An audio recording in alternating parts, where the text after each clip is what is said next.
So this is the UNFCCC side event on creating scalable adaptation, a cross-boundary conversation. So adaptation efforts have grown from local initiatives to national programs, and the push is really now to drive adaptation beyond that. So this whole focus of the event is to really focus on, well, what makes adaptation truly scalable, and what do we see as priority considerations and concerns when we talk about scaling. So we have an esteemed panel of 5 speakers. So each of them will bring a different insight into what they think these characteristics of scaling are. And then we will engage in an exercise of engaging you as well in the conversation. So, so the speakers will introduce themselves and each have 5 to 10 minutes. And then we can have a short Q&A before we move into a engaging discussion with you all. So first, we have Yusuf Nasser, who's the Adaptation Director for UNFCCC. Thank you, Hannah. Thank you, everyone, for being here. I think this is a very exciting topic. It's nice when we have a topic that's not just about sharing information, but more about trying to create a platform for generating new intellectual input into a topic that needs some extra thinking. So my name is Yusuf Nasif. I'm the Director of Adaptation. I'm characterized by being able to give you the Jurassic perspective on our process, since I'm the longest serving staff member at UNFCCC, but also was a delegate before that, and started the work in the UN system on adaptation long ago. And so I have a very distinct perspective on its evolution and a healthy dose of skepticism on that evolution. So the notion of scaling, I think that my starting point is that an adult is not just an oversized baby. When things grow, they develop a different set of attributes. We have had scaling in our system. The notion of adaptation itself has transformed from being a non-issue to being an issue of priority over the past 2.5 decades. We used to have piecemeal adaptation activities in different countries that grew now to have national level plans and strategies for adaptation action. Our funding mechanism started in the beginning by only supporting actions that provide global benefits, and eventually managed to enter into the ability to support adaptation as well. We started from a process where there were no impacts that were directly attributable to climate change, to now where we can very confidently say that some of the impacts we are witnessing could not have happened without climate change. So there's been a growth. And one wonders if there's a threshold beyond which we have hit the limits of more of the same, and some trade-offs start to kick in. And when we say scaling, we're not just talking about bigger size. As you will hear from our esteemed panelists here, there are different dimensions of intensifying adaptation action. So as we go ahead with our discussions today, one wants to think first to understand the givens. Where does making something more intense, bigger, or more widespread, or going beyond levels, where do you hit some pushback in terms of losses that would not have been there at smaller levels? What are the attributes of scaled action that may not be there in smaller action, because it's not always just a linear extrapolation? Which streams of action can get us to make sure that as we scale up, that happens smoothly and we take care of challenges before they hit us? And this should be a first of many deliberations that try to conceptualize these issues and feed into our process, hopefully intellectually at least. So we're looking at different dimensions. One is dimensions across timescales. Are there trade-offs between the short term and long term? Typically, if you look at economics, cost-benefit analysis, you have discount rates that automatically make scaling up in the short term far more important than the implications on the long term. There is the notion of ecosystem integrity. How can we continue to scale up adaptation in ways that make sure that we're preserving ecosystem integrity and not impinging upon them, and including traditional livelihoods and indigenous peoples and their rights and their values. Economies of scale. As we expand things, do economies of scale kick in at some point? And do they override the negative possible trade-offs that we might be encountering? And looking at all kinds of other trade-offs and internalizing externalities that may not be imminently visible as we do more, and we do more of the same, and we do more of different things. So in effect, it's a very it's a discussion that links strongly to the notion of transformation, and that is something that is incipient to our negotiations here, transformative adaptation, where you change the fundamental attributes of actions as you go beyond certain levels. And how does one then optimize the nature and extent of this transformative action towards more scaled-up adaptation? So with this, I then again thank you all again, and welcome you to a fascinating array of discussions here from multiple perspectives, where we will look at both the national level, the proof of concept here from one country, but also the implications from broader perspective, whether geographic, whether dimensional, or from the funding perspective as well. What are the implications of scaling on the work of the financial mechanism? So with this, let us start the serious discussion, and back to you, Johanna. Thank you. So our next speaker is Kochakon Baraka. Hello. Hi, Sawadika. So my name is Koch. I'm from Thailand, and I'm so glad to be here talking about adaptations because, as you may know, can I have my slide, please? Yes.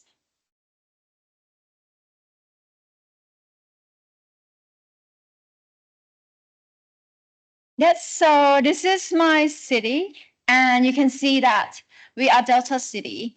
And we are one of the most at-risk city when you come to extreme climate, and it's really related to flooding and water. So now I will share now from a very big picture of what Youssef just mentioned about adaptation and how to scale it. And I really love when he said that it's not only about the size. This is everyday life during the rainy seasons, and many of you have been to Thailand, I assume. Yes. So this is very classic. And Thai people are so resilient and very adaptive. And we just manage ourselves without even having like policy aligned to like really helping us with all these water issues. And sometimes, you know, like it's not just us in the city, but it's also nature, and also confronting with PM 2.5, with many other things that we need to adapt. And of course, this is the world carbon emissions. We not even we in the section of the rest of the world, but we are the most at-risk city when it's come to extreme climates. So mitigation's great, but we need to adapt now, because either we adapt or I think we die. So I'm working a lot, and I think the element that's so important to our adaptation is water. So let's think about adaptation through water, and I have 7 principles to share with you. The first one is watershed mindset. Why is that? Because Bangkok is 1/3 of the GDP of the whole country, and people think that Bangkok's equal Thailand, but it's not. So this is the most flooded map in 2011. And you can see that Bangkok is not getting wet. And how can the whole water bodies have to go through from this watershed to Bangkok and then get to the ocean? This is some problematic that when we think about adapting, we only think one element of the whole system. And I think that is not very equitable. And when we talk about the watershed mindset, we have to think about the conservation and urbanization. We want to preserve our forests, but we grow so quickly. And the other part, when we have to think about systematic thinking, when we have problem with flood, and then when we have problem with drought. This is the two separate problems, isn't it? No, it's not. It's the same thing. And even the World Conference, talking about adaptation, when we talk about flooding, we always focus about too much of the water. And then there's like another conference talking about drought. But it's actually the same thing. Talking about water, it's like a same coin in different faces. So when you talk about adaptation and how you scale it, combine all this systematic thinking. And I think that is very key, not only just Bangkok, but to your city as well. Principle 2, break silo. If you want to scale adaptation, you need to break silos. And when break silos, for example, a drop of water from the sky to the oceans. Very simple. But it have to go to 50 department with an S that manage water in my nation. So that means water or adaptation can mean so many things for everyone in this sector and many more. So how can we adapt? We cannot just adapt to only one department or only one structure or only one group of people. So breaking silo will be a second principle if we're thinking about the truly scalable adaptation. And when we talk about national policy, international policy, and local policy, and working from the bottom up, I have no seat on the table in the government sector. But when I see things, it's never aligned. What we talking here, what we talking the local community, and what we implement, it's actually very different stories. But if you want to adapt, we have to like rely on all this policy. Principle 3, reclaiming our amphibious route. And when I say route, it's actually your own route because adaptation is so tailor-made to the place. So that's mean we have to respect cultural maintenance, embrace the spirit of place. And this is us maybe 50 years ago, like amphibious route. And now we are in the land-based urbanization. And maybe this is one of the work we did in Thailand. It's the biggest urban rooftop in Asia, and it's on the rooftop of the building. So when you say we have to create this development, but how can we mimic the thinking of the wisdom of who we are and where we are as part of the design? Anyone can make a guess that this design coming from any wisdom from the locality?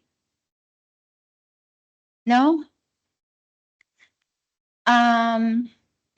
Is actually coming from rice terraces. Is the way we reuse, rethink of the waste space in the city. Whatever the building footprint is equal to the rooftop footprint. And whatever rooftop footprint is the waste space in the city. So that means the whole city is the waste space. How can we adapt those space and turn from negativities that create our urban heat island to the positivity, the place for food, the place for study, the place for renewable energy, and then the place to slow down the runoff, which is flooding. This roof slow down 20 times runoff. So this is kind of like knowing your route plus technology and then apply to adapt. Number 4, since we live in a concrete city, my strategy to scale up is through landscape architecture. I'm a landscape architect, so my fourth principle is cracking my city. This is a concrete I growing up with as a playground. So I don't have any trees around me, and I have to crack all the concrete out so the tree can sneak out and plant more of the green. So this one project, we're talking about leftover infrastructure.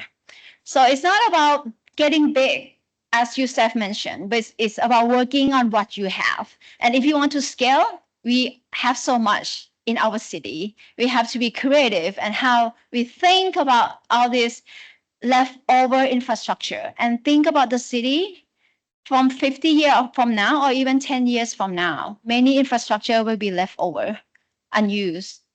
And it doesn't mean we have to rebuild news anyway. It's okay.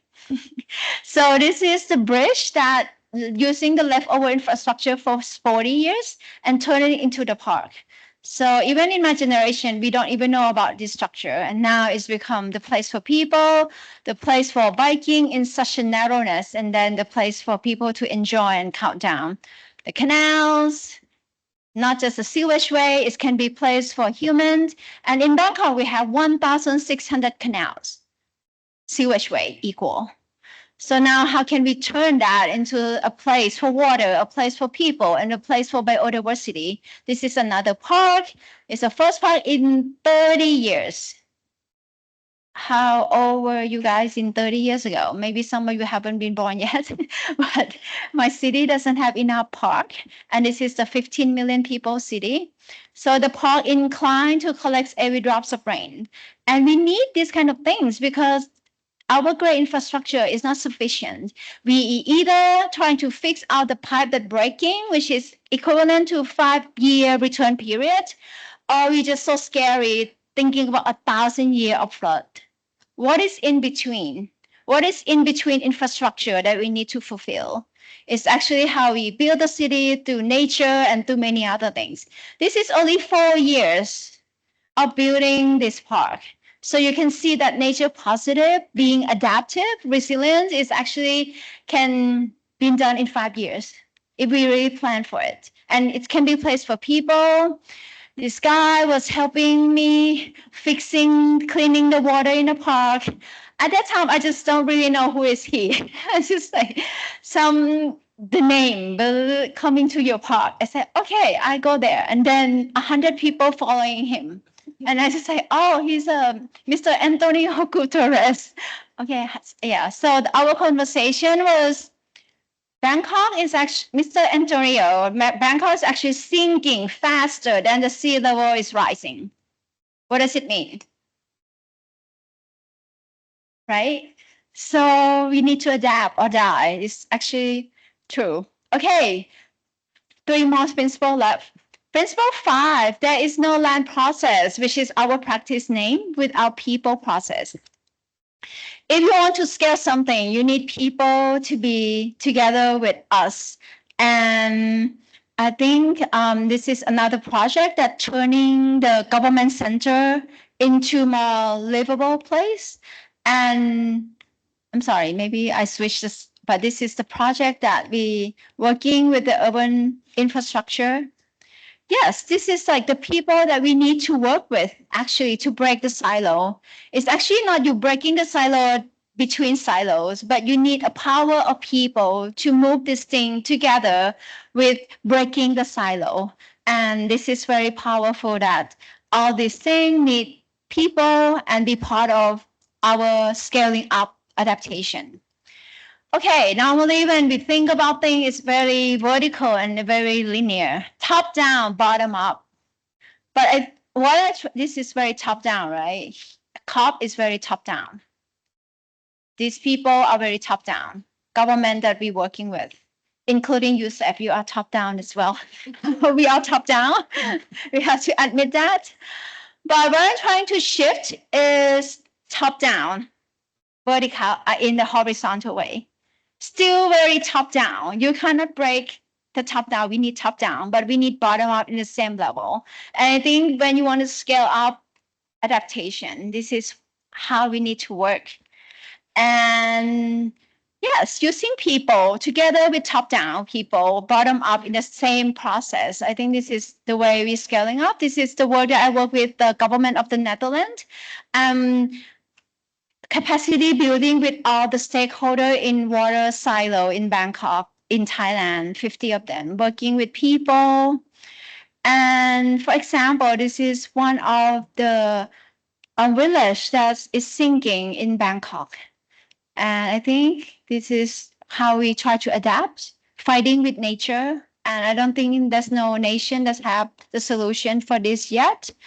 And you can see we lose all the shrimp farm, we lose all the mangrove to the shrimp farm, and we try to protect our coast like that. This is not gonna work. And this guy in his lifetime, all the sediment was gone. And we don't want this solution. Don't scale this up. This is not the right solution. Okay, no. This is. I don't want the beach in Thailand looking like this, because no one's gonna come. Even us, we're not gonna like our land anymore. So I think when we talk about top down, bottom up, I don't know. Maybe I'm from the adaptation, but I just feel like mitigation is very top down, and adaptation is a very bottom up. And if we want to scale up adaptation, we need to do this with mitigation. We need to be equal. I don't know in your country, but mine would be sinking in 10 plus years. So I need adaptation now. Principle 6 is cultural maintenance. I think designing with knowledge of people who live there. They are our expert. You don't need to recruit like a very high expert from somewhere else. The local people know the land, know the nature-based solution. And I think this is how we work with them and really understand and working top down, bottom up in the same process. Because why we need them, why we need nature, because in the research say, if you want to capture the sediment, you need 0.0024 centimeter per second to capture the sediment. So the process is have to be very soft and slow. You cannot just bang with the dam and then you think that seawall gonna fix all the boundary of the ocean and then the land. So we need nature there. And my last principle is compassion now, building intergenerational climate work. This is the only thing that we can scale up adaptation, mitigation, and scale up everything. We need to work with youth, with people, bringing them together in the process. We can't do without them. We know this is a long fight and it's not going to end in my lifetime and yours. So we need to transplant this in every way that we can with intergenerational. And the future alternative should be with an S. We shouldn't have only one future that we think is going to be, because it can be scary. And I think whatever we do now, we thought that it's going to be solution, but we need to adapt and live with it for 100 years. So do we want this to fix our flooding problems? Or do we want this to fixing our carbon emission? Or do we want this? We can scale this up. Thank you.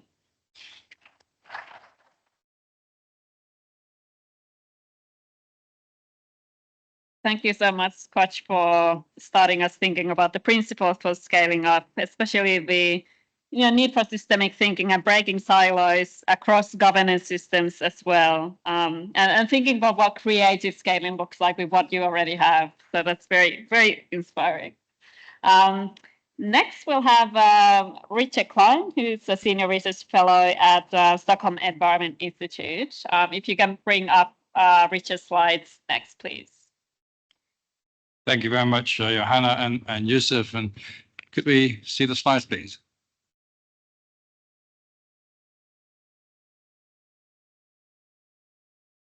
Right. So what I'll talk about is another way of scaling up adaptation, and that is geographically. Typically, from the very beginning, and Yusuf remembers this more than anyone, adaptation was seen very much as a local to national initiative. It was seen as something that, as opposed to mitigation, was seen as something that was in countries' own interest, whereas mitigation was seen as a global interest. So when you mentioned, Yusuf, that the initial funding principles were about adaptation having global benefits, I sort of had to smile, because at the time we thought, well, adaptation is only going to have local to national benefits. Now we have moved forward, and what I'll demonstrate is that there is important adaptation benefits at the global level as well, and that is because risks are also operating at the global level. This is a picture from the latest IPCC reports, Working Group 2, that showed that we really need to start looking at risk not only as isolated events, but as combined or compounding and cascading pathways of risk. Here, this picture shows that you can have a combination of heat and drought that will have an effect on crop production. It causes heat stress among farm workers. It will reduce rice yields and productivity. It will lead to a loss of income in households. It will lead to increased food prices at the global markets. So it will have local effects, but it also has potentially global effects. And that's what, until recently, not many people really talked about the global effects of these compounding risks, that they sort of cascade and propagate from one country into another. And that is because climate change occurs within the world that we know, and that is a very globalized and hyper-connected world. And now we can say, in the same way as a virus, climate risks can propagate through pathways that cross from one country to the next and from one continent to the next. And that creates challenges and risks that we haven't really thought about before when it comes to climate change adaptation. So this is the typical way of looking at climate change risks and impacts. And for example, countries approaching their adaptation plan or strategy would look at the direct climate impacts that would happen within their country. Is it going to get warmer? Is it going to get wetter? Is the sea level going to rise? Are we going to face droughts or wildfires and storms? And those kind of risks would feed into the decision makers' country's plan or strategy for adaptation. But that is overlooking a very large part of the risk that a country is facing. And that risk comes from outside the country. It goes through a number of different pathways. They could be biogeophysical pathways, for example, through shared river basins or through coastlines. It can go through markets and supply chains. And I'll talk a little bit more about that in a minute. It can go through finance flows, and it can go through the movement of people. Those are four pathways of transboundary climate risk that can influence countries, perhaps without them even realizing it. Some countries are more affected or more exposed to transboundary climate risk than others. But if your country is a net food importer, for example, then it is likely that food security in your country will benefit as much, if not more, from successful adaptation in the country where food is being produced than in your own country. So this really illustrates what we already agreed in Paris, in the Paris Agreement, Article 7.2, that adaptation truly is a global challenge. Now, the fact that it's a global challenge doesn't just mean that it's a challenge for all countries in the world. It means that it is a truly global challenge because we're all connected and we're all in the same boat, so to speak. So first, it's because climate impacts in one country, as I said, could spill over into other countries through these pathways that I've shown. Likewise, adaptation in one country could perhaps locally lead to a reduction in climate risk, but it could also shift and redistribute that risk and vulnerability towards other countries. If I had more time, I can give you some examples of that, but that will have to wait for later. And then, of course, in a more sort of positive thinking, adaptation in one country may provide benefits to other countries. Now, the question then comes like, how important are those transboundary climate risks? Is this really something to worry about? We did some work for the EU looking at climate resilient trade and production and the transboundary effects of climate change on trade, particularly looking at a number of food commodities. And we also looked at what had been done before. And one study that was done for Germany, looking at the trade relationships that Germany has and how they might be affected by climate change, suggests that the financial impacts of trade-related risk is greater than all the effects of climate change within Germany itself, which you would think is an enormous eye-opener, because Germany is not exactly completely safe from climate change. It is facing quite a few impacts recently. And then to think that the effects of trade-related climate risk would be even greater. The agency, the Environment Agency in Germany that commissioned that study, wanted to make sure that the government was aware and tried various ministries to pick this up, but no ministry really felt like it should have that responsibility. So now that knowledge exists and Germany isn't quite ready yet to act on it. But there's another effect, not only on, say, the European countries, it's also the effect that adaptation can have, for example, through the supply chains that end in the global north, so to speak. If coffee farmers are affected, much of the coffee that is imported in Europe comes from Brazil. Smallholder farmers, if they are affected by climate change, for example, droughts, they might find it more difficult to produce coffee in the quantity or quality that is required or expected or contractually agreed.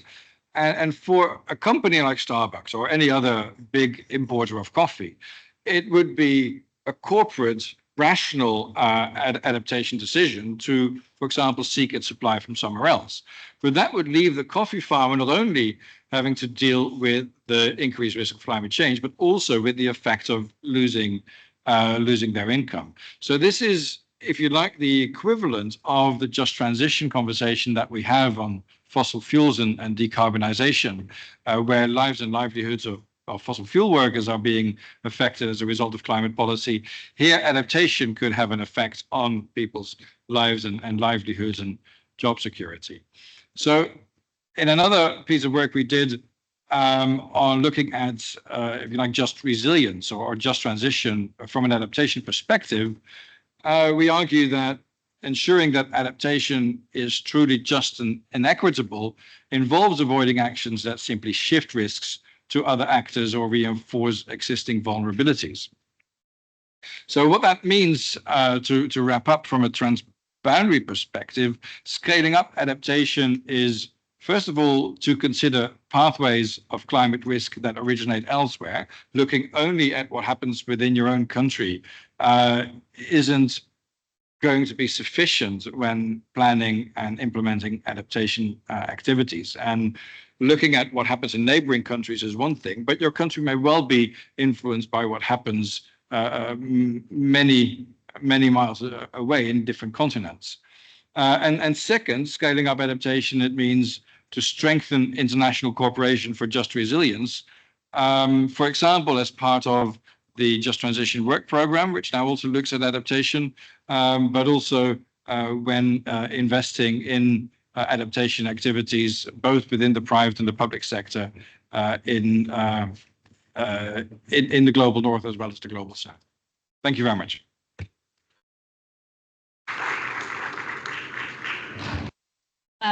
Thank you, Richard, especially in helping us to think about the new challenges and risks that transboundary climate risk brings to us, and how the national level consideration is definitely not enough. And also how to scale just resilience and really that importance. Next, we'll hear from Mikko Ollikainen, who is the head of the Adaptation Fund. Thank you, Johanna. It's a really great pleasure to be here. I am talking about this topic from the perspective of climate finance, although finance to some extent can be used also to correlate to other elements such as the technical scaling up or institutional scaling up, but we focus on finance. The Adaptation Fund is a climate fund that supports concrete adaptation projects. We've been doing that for 15 years now. We have supported more than 110 countries, and the size of our portfolio is currently about $1.2 billion. We support adaptation in sectors such as agriculture, water resources management, disaster risk reduction, and so forth. It's always depending on countries' priorities. Nowadays, the ones that are expressed in their NAPs and NDCs. We've been supporting these regional projects that Richard was just talking about also for about 10 years now, and this, I would say, increasing interest in them. Most of them have been focusing on, let's say, transboundary ecosystems where a number of countries share a common asset, an ecosystem that they want to protect or use sustainably. In other cases, we've supported regional projects where same climate challenge is facing a number of countries in the same region. But I'm not going to get into the regional projects very much, but just to mention that it's very much on our agenda as well in terms of how we support countries. We are implementing our second medium-term strategy at the moment that rests on the pillars of action, innovation, and learning and sharing. And actually, each of those pillars comes very close to scaling and scalability. And I'd like to talk a little bit about that in the next part of my discussion. So looking at climate change adaptation as a global challenge from the finance perspective, the limiting factor obviously is that, well, one of the, I would say maybe the main limiting factor is that there are not enough resources. There's not enough finance in the world to cover all the adaptation needs of the world. That's the sad reality. So our attempts to scale up adaptation is largely limited by the availability of finance. There are, of course, other important limits as well, or limitations such as capacity and institutional issues, ability to disperse funding. But availability of finance globally is one of the main, really main challenges. As we've funded adaptation projects now for 15 plus years as the Adaptation Fund, they have actually two goals. One of them is always to meet the specific needs of the communities that have requested that funding, whether it's an agricultural community, whether it's fishermen or a coastal community that wants to protect their coastline from weather events. So that's the immediate need that they have for their protection. But the other function of these investments is that they're always pilots as well. They help to build the learning, the evidence base for future investments. And the logic goes that as the climate impacts are increasing, we are looking at building evidence base for larger investments in the future. We funded so far, so about almost 200 projects. About 10% of these have been scaled up. And the main way of scaling them up has been by another climate fund, which is a Green Climate Fund that has done so. But also some other funders have scaled these projects up. Mostly these are national projects that have been scaled up in the same country, but in some cases we've seen scaling up from a national project to a regional project as well. Nowadays we are operating a specific scaling up framework with a Green Climate Fund in which we actively identify the types of projects that and programs that we can scale up with GCF resources. The Adaptation Fund financing is in the form of pure grants without the requirement of co-financing, which makes it extremely attractive for any kinds of uses. And it's actually used often for the benefit of the most vulnerable communities, because it's the only type of funding that can really be used for some of the situations where private sector funding, for example, is not available. But as I mentioned, the availability of funding is limited. So looking at taking things to scaling up the types of projects that we, for example, have been funding, then often we need to look at different types of funding instruments like loans or private sector investment, and that comes with different kinds of limitations as well. But I would say that until now the sequential process of scaling up has worked. It suited quite well the level of funding that we have. The fact that we do projects by projects has this modular approach has been relatively easy to manage, and it has enabled learning. But it's clear that we can't continue like this. We need to do things at larger scale. We need to do things in a more sort of a longer term way, in a more programmatic manner, which enables countries to plan more comprehensively beyond the 5 years, which is a typical project duration, to longer periods of time, and to consider all of their adaptation investments comprehensively in the context of each other. And of course, there's been a lot of criticism as well on this project-based finance, and we need to move forward. I would like to mention that in addition to taking these types of projects that we have and then trying to make them bigger, we've also been actively investing in innovation, because all adaptation solutions need to start from somewhere, and we need to actively support the innovation ecosystems, especially in developing countries, to come up with new solutions and solutions that can meet the increasing needs of climate finance, or climate change rather, and also to be able to use funds more efficiently. Finally, I'd like to say a few words. We did a study 2 years ago about scaling up in our portfolio, and to mention some of the learnings from that one. One of the findings is that to successfully scale up climate adaptation investments, it requires a strong proof of concept to disseminate the successful practices and innovations. It needs financial and operational sustainability, so that the operations can be continued in a way that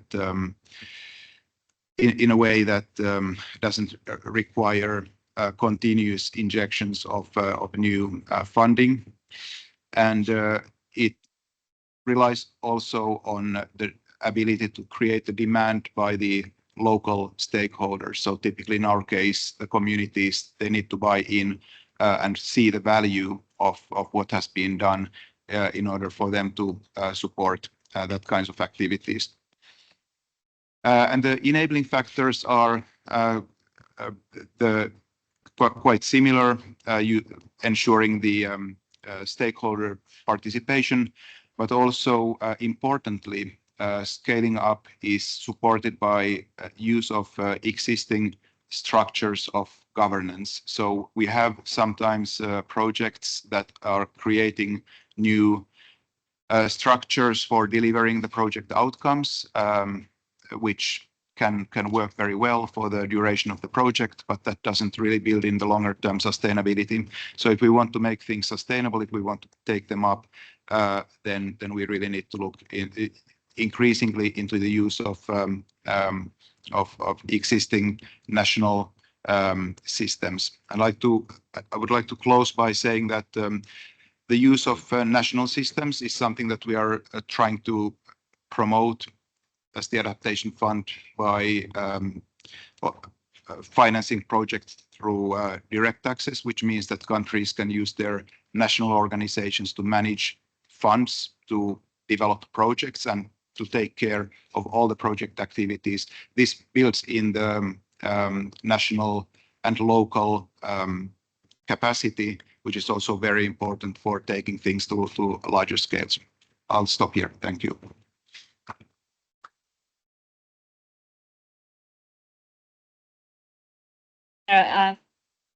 Thank you, Mikko, for explaining the Adaptation Fund's approach for scaling and giving us examples as well. And especially in terms of, the focus on innovation. So how do we scale innovation in adaptation and across timescales as well, with operation sustainability of the projects in the long term as well. So our last speaker is Tom Mitchell, who's the Executive Director for IIED. And after that, we'll have a Q&A. Thank you, Hannah. And just to say that the chair or the moderator asked me to be somewhat provocative to provoke a discussion from the floor. So I will take that cue. Thank you very much. Let me just start by saying that I've not been in this area quite as long as Yusuf, but I think long enough to understand the kind of the model that the international community has built to promote adaptation. And the model has been predominantly, to use Koch's term, top-down model. It has predominantly been about financing that model through the building of multilateral climate funds, through the provision of bilateral assistance. We've predominantly focused on projects. We've predominantly focused on projects that have a scientific input that says, what is the climate risk and where do we therefore need to go? And we've created a situation then where the narrative that we tell ourselves is that the supply of resources nowhere near meets the need. Progressively, that has become the case, and that's why we've started to see the UNEP adaptation gap reports point to a bigger and bigger financial gap. And it is predicated fundamentally on the view that the needs of adaptation, particularly across the global south, need to be met by the public purse of countries in the global north. That is fundamentally the principle of the convention. And then organizations like the Adaptation Fund take that resource and channel it accordingly. And in addition, you know, we've started to see a whole variety of adaptations to that landscape, largely to increase access, to find ways for direct access and so on.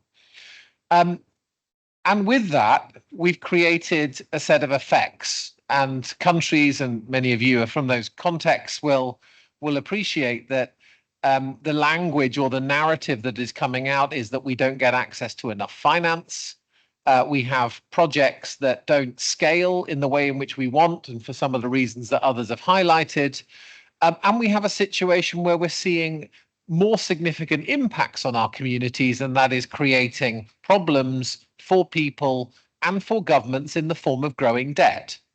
And I think one of the debt crisis issues that we've got at the moment is at least in part driven by a failure of that first generation of adaptation response system that has not met that need.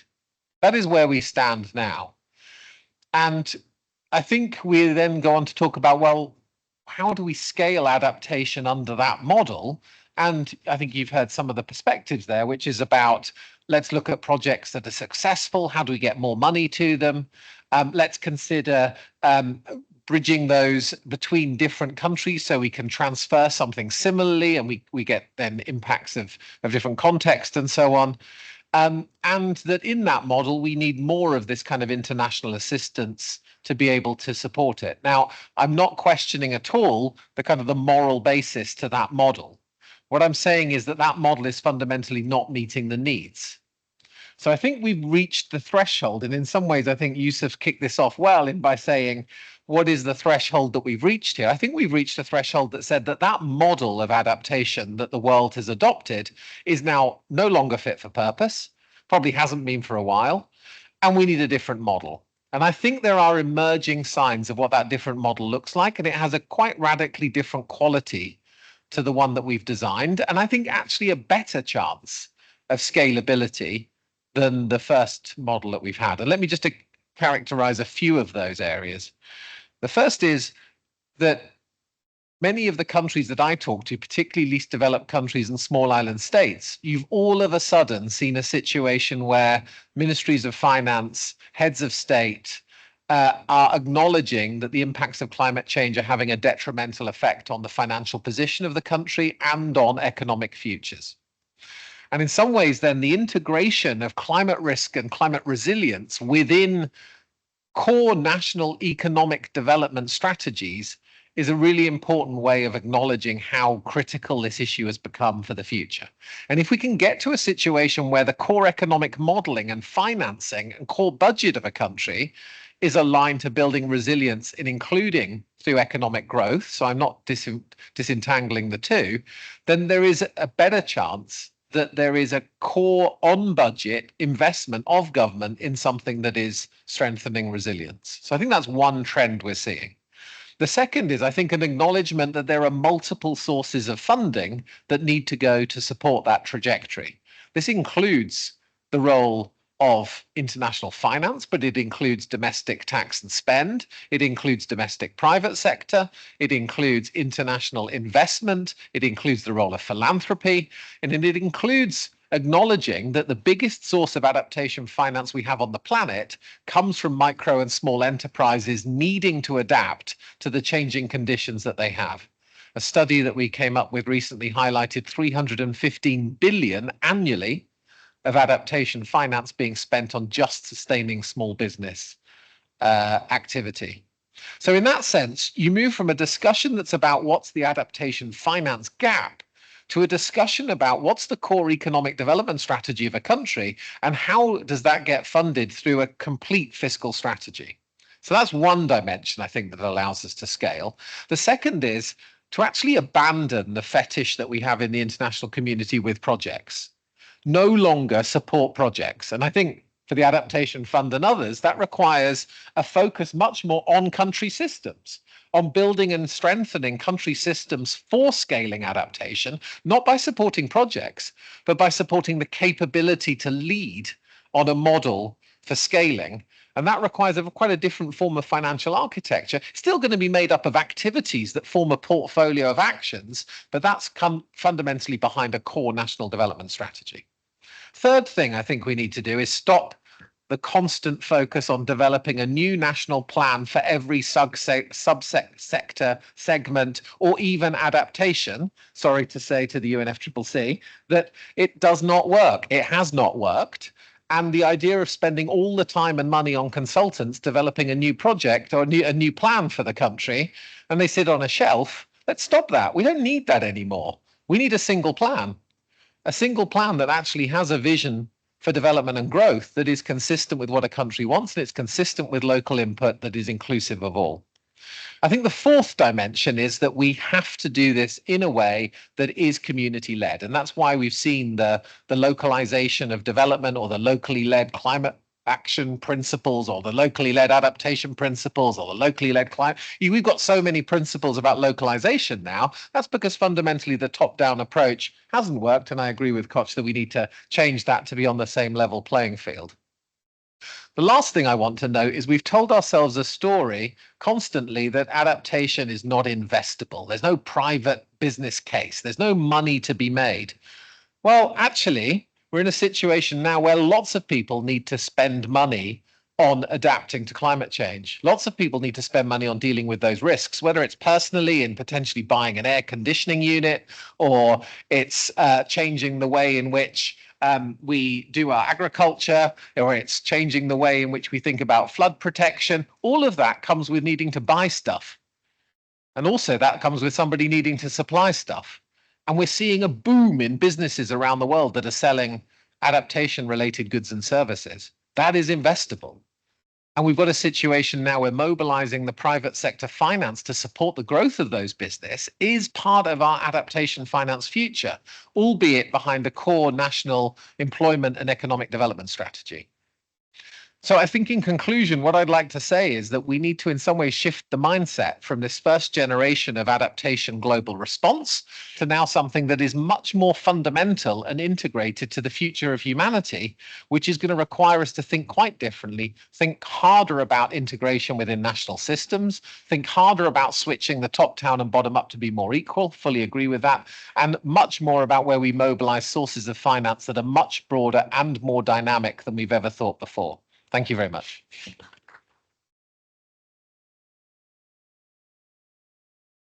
Thank you, Tom. Now we'd like to hear either reflections from the panel or from the floor what has been said in terms of scaling. So all the speakers are very, okay, great. There should be a microphone coming. Yeah, I think there and there, yeah.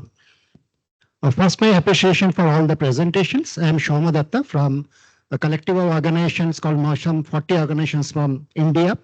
And I was also for 3 years advisory board member of the UNFCCC. And I had 2 quick questions and points. First to Coach Akon, if I'm sorry if I have mispronounced. It's appreciable that you brought in people at the end after showing the adaptation plan, and see the impacts that people are talking about is not one, multiple, and not only that, it's a common but differentiated impact, common but very differentiated impact. And when you look at a city and to adapt, like you showed a city, the region, if you reverse that, if you bring in the community first in the city, the street vendors the porters, the rickshaw pullers, they are not equally impacted as a middle class or upper middle class person or a person owning a car and an apartment. So these are very different. I work with two large scale street vendors union in India. I work with the small scale fish workers federation in India, and the impacts and the perception of what the adaptation needs are very, very different from what you talk to in the resident welfare association in multi-story apartments or upper middle class, upper class. So I think if you change it, if the adaptation is looked in from those communities which are most being impacted, I think a lot of these plans will change, because we have heard about this porous city, sponge city. In India also, these are being done. What we are seeing is, as an impact, a lot of these marginalized people are getting displaced because they have to make space, and those are the cheapest places where many of these projects are getting implemented. So I think this needs to be reversed. The plan needs to be brought in with those communities in focus, and then the region should be built up around that. So that's my understanding of working with these issues. And a question to Richard, because the kind of transboundary impacts you mentioned, we have worked with this, we have faced this. India and Bangladesh, our neighbor, has 54 transboundary rivers. India and Nepal, we have, including tributaries, 136 transboundary rivers, and the Himalayas, and we are the downstream. So we are facing this. We have tried to deal with these transboundary problems, bringing communities together. But my question to you will be, like, there are political considerations in this. Sometimes the relation is good, sometimes the relations are bad, and not only between the leadership, sometimes the perception of the people are also bad. So that also needs an adaptation. How do you deal with that in your principles, if you have any ideas on that? Thank you. I think we'll take another question and then reflections from the panel. Well, this is Jakir, and I agree with my friends from India. I'm from Bangladesh, and I represent farmers' constituency here. Well, the problem is the financing model, as Tom expressed. That's for sure. For example, if I have a problem in my community with farming system, and we have an innovative adaptation strategy or technology there at the field level, if we apply to the government, and of course, if we are in the radar system of national radar system, then the government will apply for the funding system. The funding system will process the funding, and the funding will come, so that it takes minimum 3 to 4 years. So in this time, our problem has been shifted to other problems. So the adaptation technology or the process, we believe that it will solve our problem. It will no longer feasible to solve the problem. Then what we'll do with that money, with the fund? That's the one thing. So the solution is there. The solution is to funding the community directly. That's the solution. Well, there is a question that community doesn't have the capacity to deal the fund. That's not true. If there is lack of capacity, then build the capacity first to the community, of the community. That's the one thing. And about the transboundary water issues, I don't believe that any single drop of water in Himalayas goes to the Bay of Bengal, because a lot of concrete jungles are on the way of the rivers. So we have to go to the root. The water hydropower was termed as green. Till nowadays, it is not green anymore. It's scientific. So we have to think about it. About the political system or political landscape, that's not the thing that if India has to release the water from their reservoirs, well, I am telling about the current situation. They have to have the mindset to inform us earlier. They cannot release billions of cubic waters in 1 hour. So we are not prepared. We have a quite good setup to evacuate the people during disaster or prior to disaster. But we are not aware. We cannot deal it immediately. So these are the things that we have to look at in different sector. And I am very hopeful about with the adaptation fund and the leadership. But the forthcoming transformational adaptation thing that is going to be on the plate in next year or few years. But we are not that much hopeful because the scientific paper, we are not satisfied at all with the paper. Thank you. Thank you. We'll take a quick few reflections. Richard? Thank you for those two questions. Typically, when we talk about transboundary climate risk, transboundary water is always the first one that comes up because we sort of conceptually understand it, and it's been an issue for a long time. And the issues that you raise about possibility of tensions between countries is real, and it's very problematic. It goes back to basic things like not being able to share data from one country to the other, right? Basic meteorological data, for example, that would help one country to prepare for floods or droughts, for example. So yeah, that problem is absolutely real. I think it's also one of the reasons why in the last COP in Dubai, the decision both on the global goal and adaptation and on the global stocktake refers to transboundary climate risk, the need for knowledge sharing and international cooperation. And it'll be interesting to talk about what the nature of that international cooperation would be. And it's clearly also for countries to agree on a better process to share information and to agree that measures in one, for example, in an upstream country, do not make people in a downstream country more vulnerable. We're working with, I mean the global partnership called Adaptation Without Borders, with a number of different partners, one of which is ICIMOD, to look at exactly these issues in the Kush Himalaya region. And we're hoping together with ASEAN to develop some at least ideas for strengthening institutional capacity within the region. So hopefully in a year's time, I'll be able to tell you more about what's happening there. I think the other point that you've raised also about hydropower not being green, or at least affecting again downstream issues.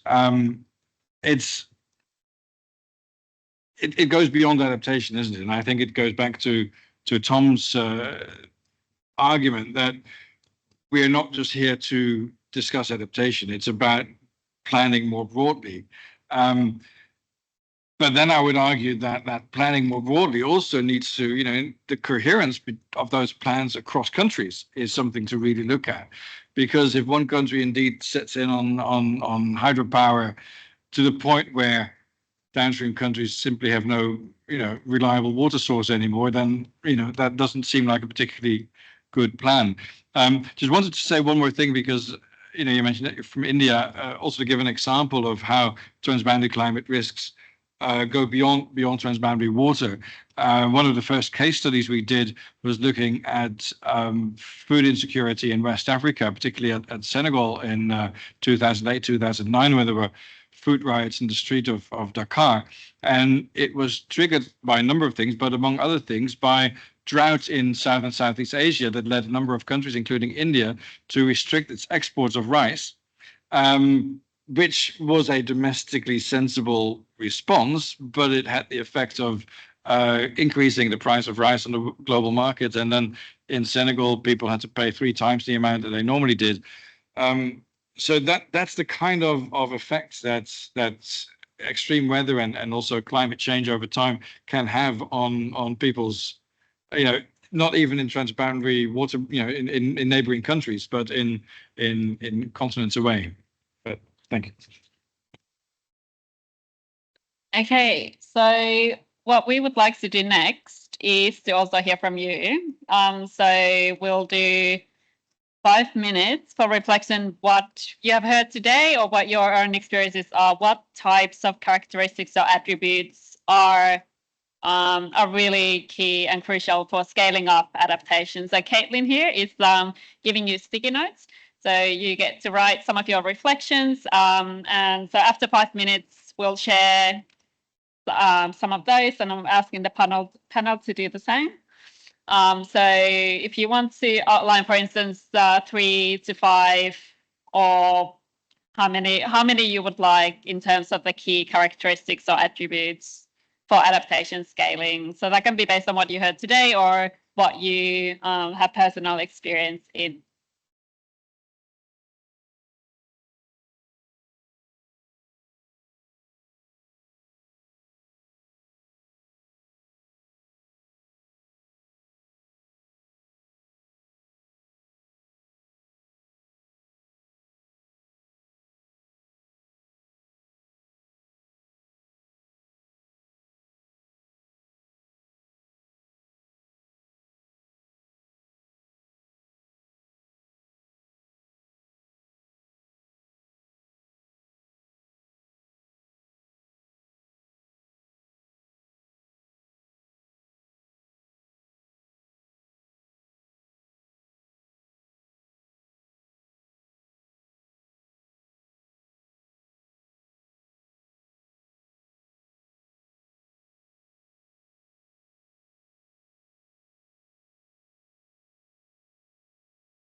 Okay, so we've had some time for reflection. If you are leaving, please leave your sticky notes.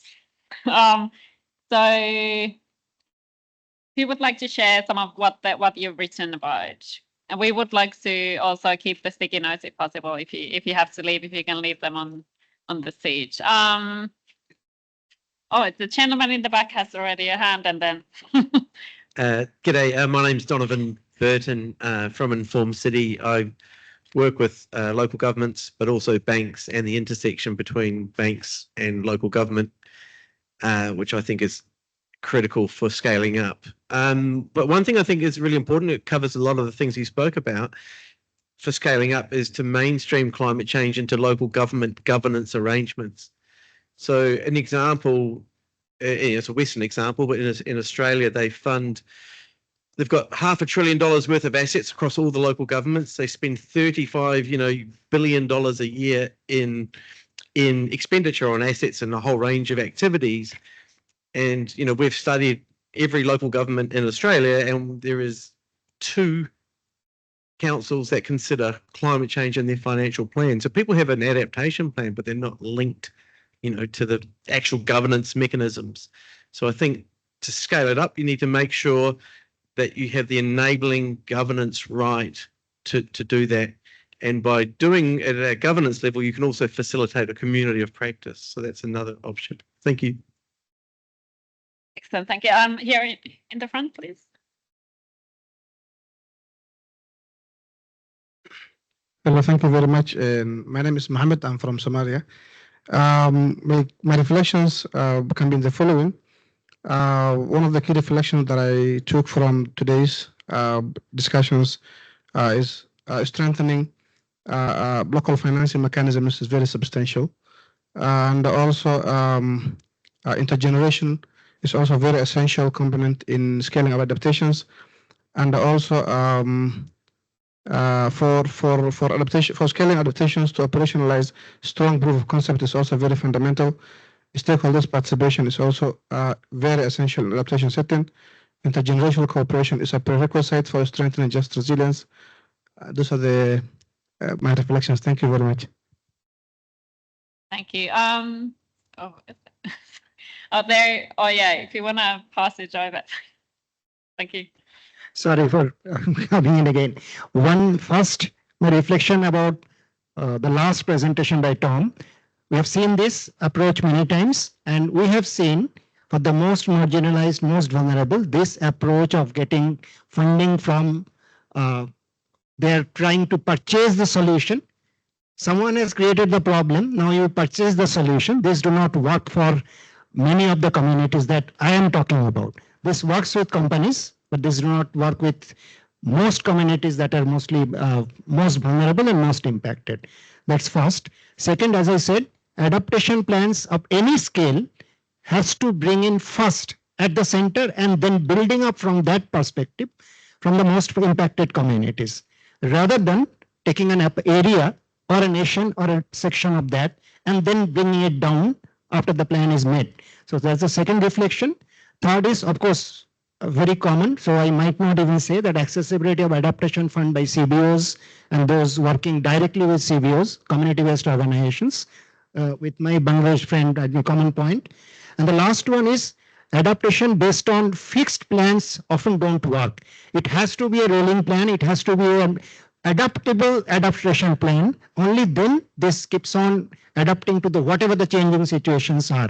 And I'm not going to examples. I'm working with that. I have examples from India, different parts of India. Thank you. Excellent. Thank you. Here.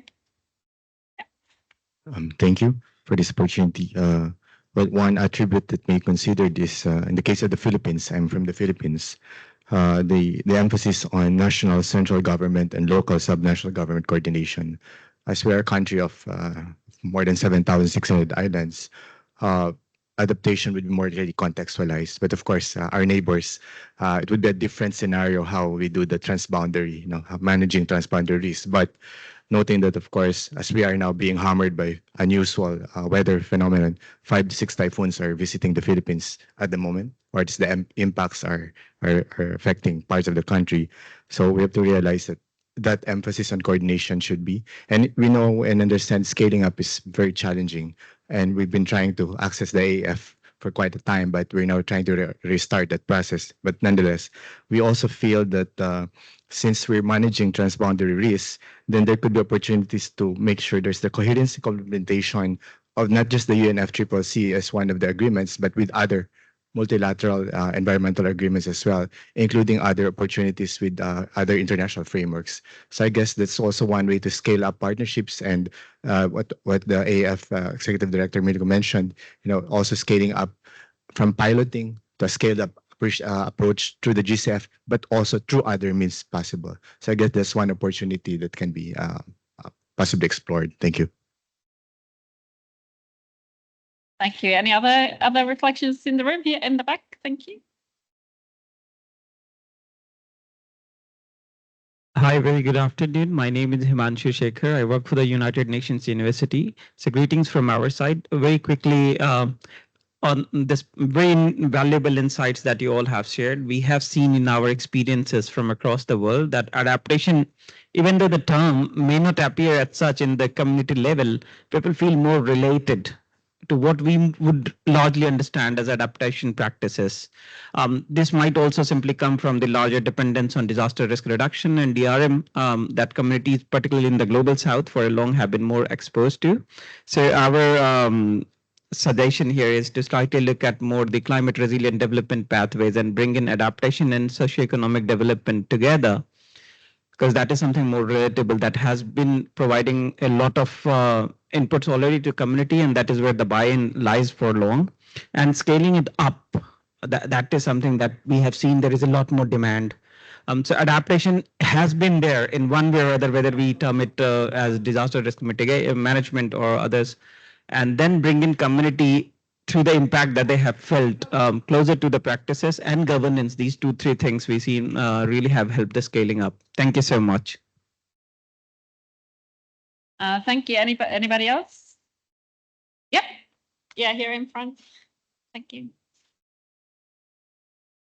When adaptation was rolling in to our country or in the world, we didn't think about the risk associated with adaptation projects, but in the field reality, we found that some adaptation projects somehow has some adverse effect on our community or on our country. So my request is to the Adaptation Fund board that maybe we can rectify or we can correct the error that was unintended error, so that this could be fixed, and we can eliminate the term maladaptation. Yeah, thank you. Thank you. Any more reflections from the floor? One more. Okay, one more from the back. Sorry, I missed half of my remark. What we have seen so far, when it comes to the hazard side, it is more relatable. The main issue remains when it comes to the vulnerability dimension and how do we put our resources there. For example, adaptive social protection schemes are where we have seen some success coming in different parts of the global south. So particularly looking at the vulnerability dimension, that can help with enhancing the adaptive and coping capacity. That would be extremely helpful, and bringing that together with the socioeconomic development pathways, that might be more resource effective. Thank you. Thank you. So we have 5 minutes left. So I'm going to ask the panel for each to have a very short 1 minute short reflection. So we'll start with Tom. Thank you. Yeah, just reactions from what I heard from the floor. Entirely agree with you. The adaptive social protection approach is the way to go. We're not scaling it fast enough. We need to bring in the anticipatory early warning trigger based approach as well, because in terms of actually reaching the poorest and most marginalized people, yes, not every social protection scheme achieves that, but it is better than taking a project by project approach that only has a limited beneficiary. So that's one. Second is I completely agree with the comment about, you identify a problem, you look for funding, it takes 3 or 4 years to find the funding. The problem's then changed, and yet you still are committed to meet the milestones of the problem that you'd seen 7 years ago by the time the project finishes. And so that's why this kind of project-based approach is really challenging for adaptation. And so connecting the two, you can be in a situation where we don't support projects, we support national schemes for adaptive and anticipatory social protection that reach a far greater group. But actually, the total additional amount of money needed is relatively modest if you can adapt the current social protection schemes to deliver vulnerability reduction and so on. So I think another way is possible. And I think the arguments from the audience really help to reinforce what Scalable looks like in that model. Thank you.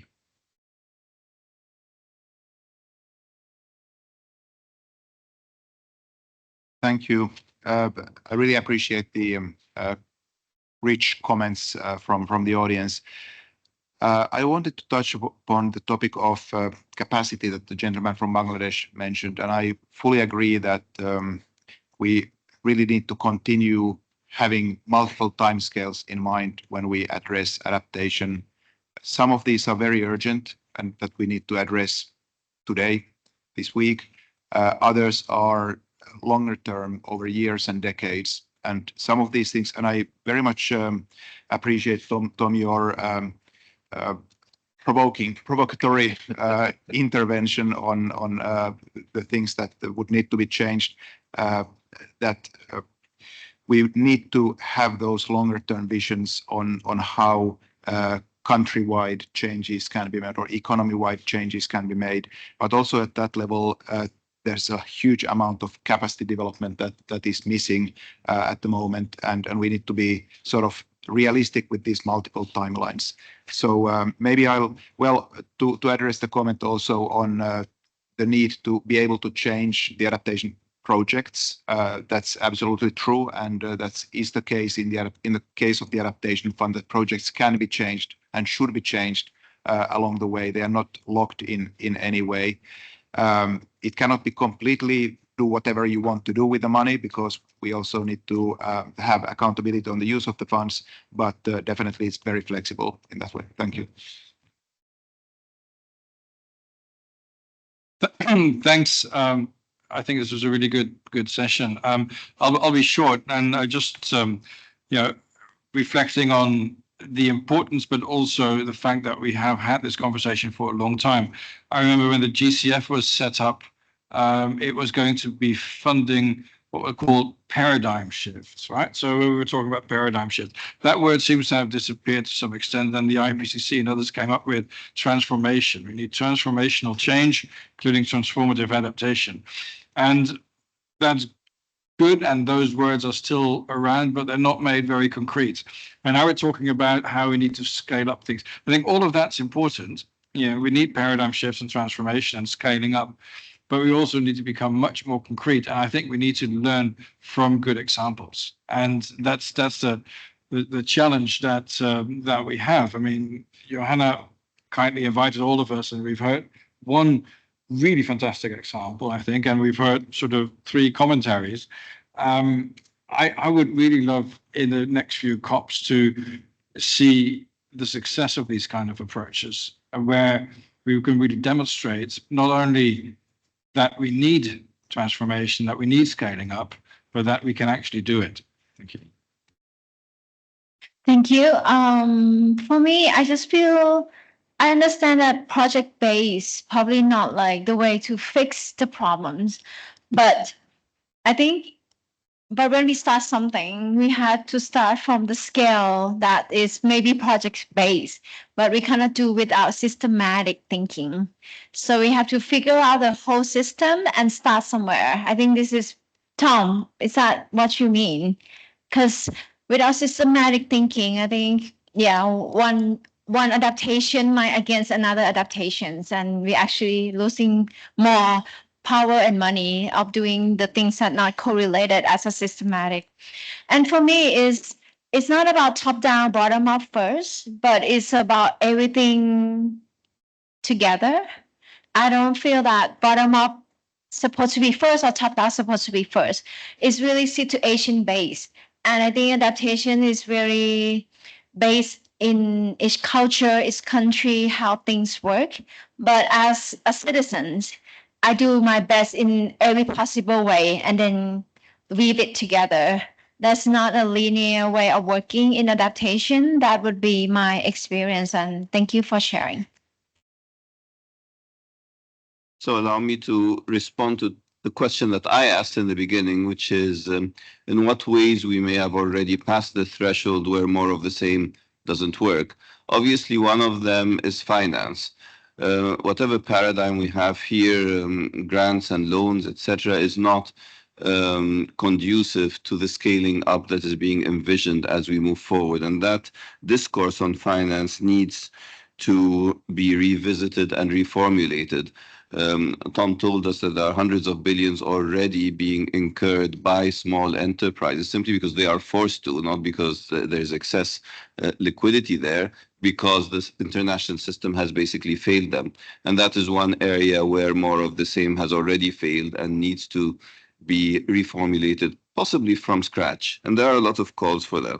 Number two, which is an interesting one, inspired by Koch next to me, is a mindset shift. We've been dealing with responses to climate change through a harm moderation mindset, whereas we need a more holistic way of looking at this as a creative design of a desirable future sustainable state. So when people see these beautiful images of Bangkok having been greened and becoming sustainable, it's not just about climate change, and it can be replicated elsewhere in a context-specific way, and in a way that shows a transition from an unsustainable state to one that is sustainable and regenerative and desirable for the community, irrespective of climate change, but done with climate change in mind in order to make sure that we have also addressed the implications of that phenomenon. So these are some two small takeaways from listening to all of you. But then I think the main message is a different way of thinking, a different mindset, a different worldview. And we can learn a lot from indigenous peoples in how that worldview can materialize in the relationship between humans and nature, where humans are actually part of nature. So it's not two different elements. But that evolution has to happen through the transformation agenda that Richard mentioned, and through having to deal with a paradigm shift that's already imposed by frontier technologies that we have to deal with as well. So back to you, Johanna. All right, thank you. And thank you for all of you for coming to this session. Now we would like to keep your sticky notes, but also would like a group photo with the panel and everybody who's here. So did you have somebody to take the photo? Yeah. Okay, we have a photographer here. I think that's you. Sorry. Yeah, so if you can all, you can also bring your sticky notes while you're when you come forward, so we can. Please join us. Yeah. Okay.